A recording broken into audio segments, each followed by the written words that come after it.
We gonna make it.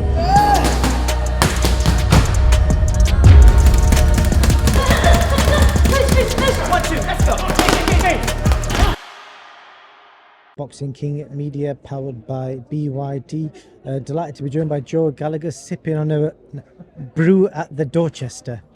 Yes, mate, and yours is on the table behind the camera, so don't be acting out and try to be big time. Go on. Are you going to put the little finger up? Because No, it's not a touch of that. Go on. Not ahead of it. Go on. Yeah. Big fight, Joe. When we spoke about a month or so ago, you didn't sound too keen on this fight. You were saying it's not signed. I don't know why they've announced it already. So just tell me what was going on behind the scenes and why is it happening now? It was just because at the time Natasha had fought on the Saturday. I'd flew to Saudi on the Sunday, and I hadn't had a chance to speak to Natasha. One, to analyse about a fight. 2 seconds, 1 minute. Excuse me, mate. Where you going putting that? Oh, are you using it again? Can we have that? Yeah, it's Natasha's. Yeah, Natasha can have it, yeah. No, just that. Nice bit of memory, that. Yeah. I'll take that back. Oh, cheers. Just for context, that's a fight poster. Yeah, so no, it was just because I hadn't sat down and spoke to her about a fighter performance, and because she'd been out of the ring a year, and what was the next step forward, because literally a year ago today we were in the ring in Liverpool and Natasha was saying 2024 was a last year. Here we are a year on, 2025, and she's in a unification fight, so we just needed a sit down, an honest chat and a talk before everything got announced, or what was the best way forward. So that's really all that was, to be fair. Is this the hardest fight? Is this Tasha? No, I wouldn't say it's Tasha's hardest fight, no. I'm guessing Katie Taylor, you're going to say, was that tougher challenge? No, I think, no, Michaela Meyer was a very hard fight. I think when I'm disappointed, and I think I've said a bit to a few people today, it's always, I was a bit annoyed really this year, and it's not me being solid, it's not me kicking off again, but just please give the fighters the due when they're due.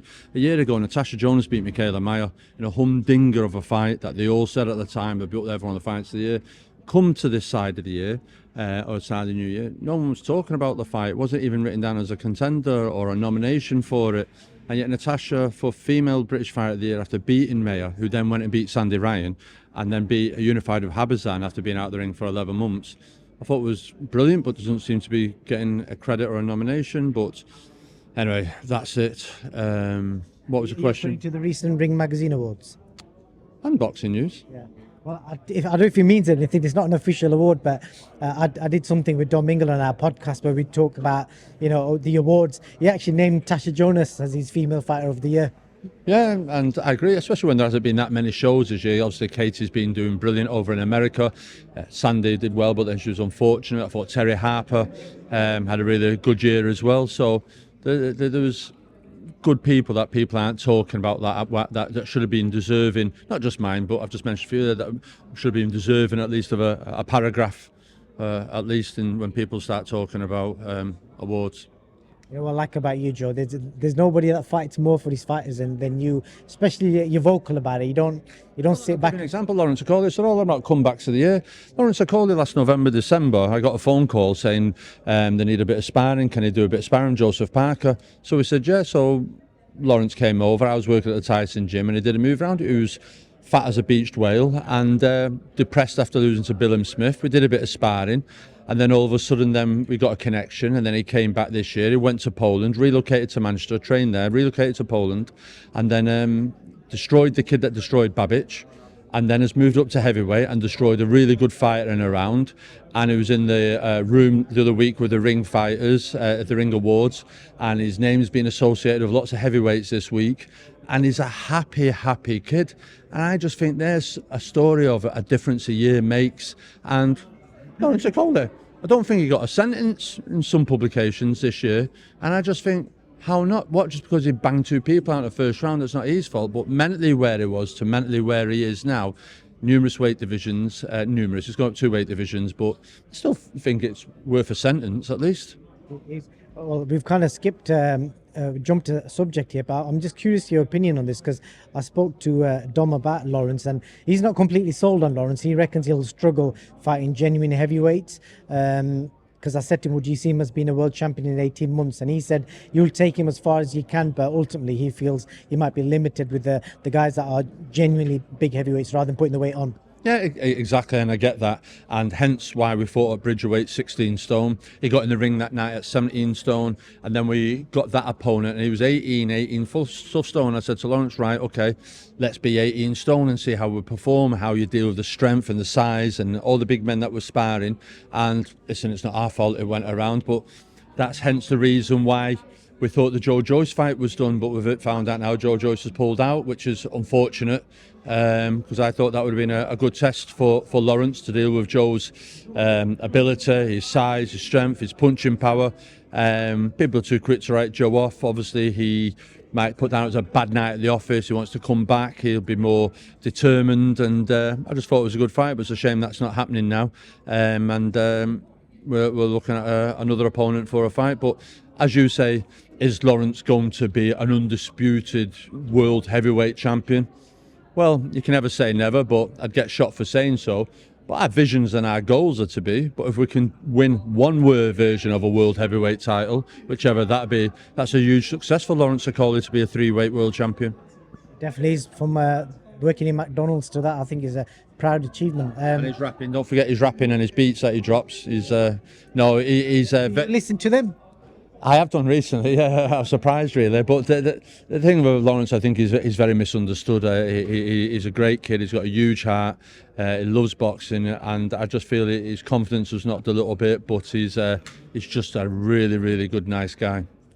Yeah, I know him really well before when he was an amateur. So yeah, I second that. On the undercard of this magnificent all women's card, any other fights you're looking forward to watching?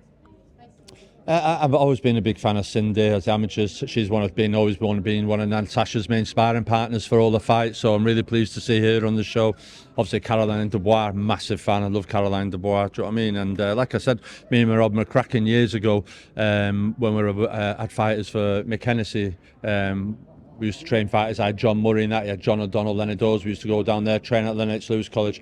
Who would have thought years later we'd be sat at the top table with a bunch of quality female fighters that had won Olympics, been at Olympics and won world titles. And it's amazing how big female boxing has become, and the talent that's on show now, that it can stand in shows in a prestigious venue like the Royal Albert Hall as well.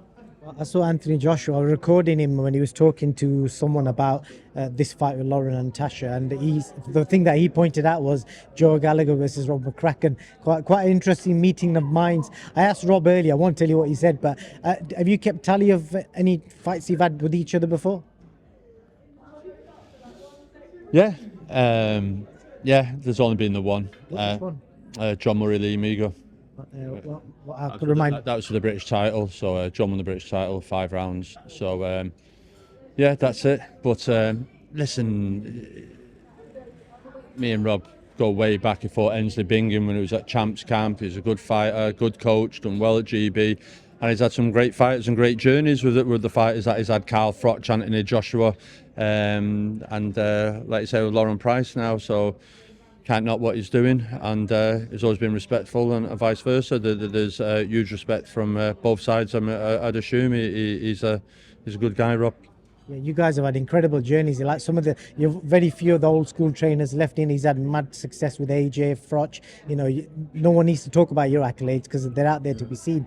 So it's an interesting meeting of minds. I'd actually love to see a face-off between you two, just talking about the actual fight. I think it'd be quite fascinating. Well, at the start of this interview, it was with a cup of tea, and I think the face-off would be, I know Rob likes his bag of jellies, and I'd most be there with a cup of tea and a packet of biscuits. I think that's how laid back the pair of us would be. There's nothing better than speaking to experienced guys in the sport. Last thing I want to speak to you about, Joe Fury's recent retirement. Are you believing it? Do you think it's genuine, or is Tyson Fury's retirement, or is he holding out for, as people are suspecting, for a bigger offer? Let's at this moment in time, Tyson Fury was retired, and I've seen pictures with him with Disney, with the kids today and stuff like that, and we've just got to really celebrate Tyson Fury and the career that he's had and what he's done for British world heavyweight boxing, and to go over and win the world title once in Germany and then again in America. Shouldn't be forgetting he's been unfortunate, his 2 losses with Usyk, but I'm sure as time progresses there'll be a little niggle in the back of the head that tells him I'm a long time retired and third time lucky. So maybe Usyk, third time lucky, might be in the back of his head. Or a fight with whoever, Dubois, Joshua, I don't know, do you understand? But that's down for Tyson Fury. I wish him well in retirement. If he decides to come back, someone said about him saying Dick Turpin and all that.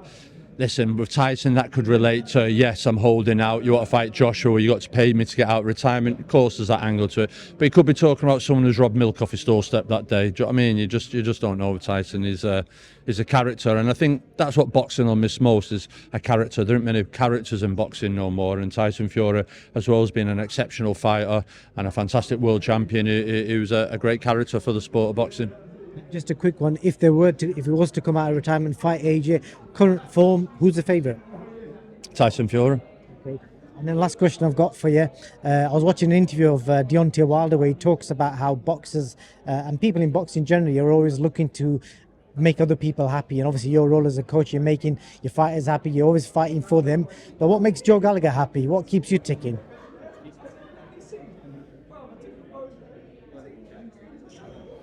Good question. What makes me happy?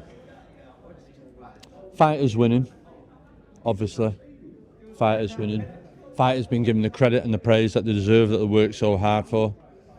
And me personally, just chilling, switching off from boxing when I can, the short times that I can do. But what makes me happy? Yeah, just you never can switch off with boxing, but I do enjoy the time that I spend with my kids. I do enjoy the time I spend with my mum and my family and my very close friends. Yeah, and my holidays. I do enjoy that.